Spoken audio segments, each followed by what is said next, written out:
dozens of volunteers are spending their day knitting and crocheting hats, mitts, and scarves for Toronto's unhoused for the 9th annual Warming Toronto Knitting Day.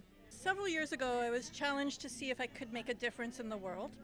And I knew I could knit, and I knew friends of mine could knit. So I said, well, we'll make some hats and donate them to shelters so they can go to people who are in need. 9 years later, volunteers with Warming Toronto have knit and donated nearly 1,400 items. And the group hopes to hit a total of 1,500 this year, all of which go to street knits.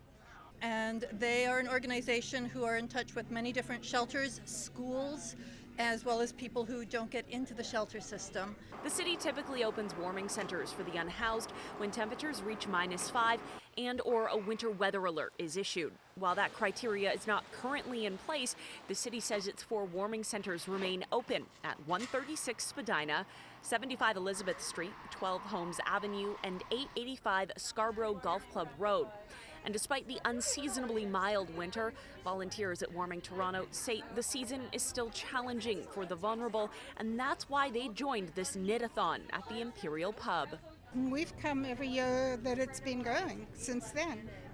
And the great thing for me is that it's purposeful crafting. It's nice knowing that people who that we're helping provide something that people need. And it's also a fun hobby to have. I love hanging out with the people. I got a couple friends to come because they're just like, oh yeah, I'd love to come, but I don't know how to knit. It's like, oh, we've got a knitter's corner, we got a teaching corner over there, so it's welcome for everyone.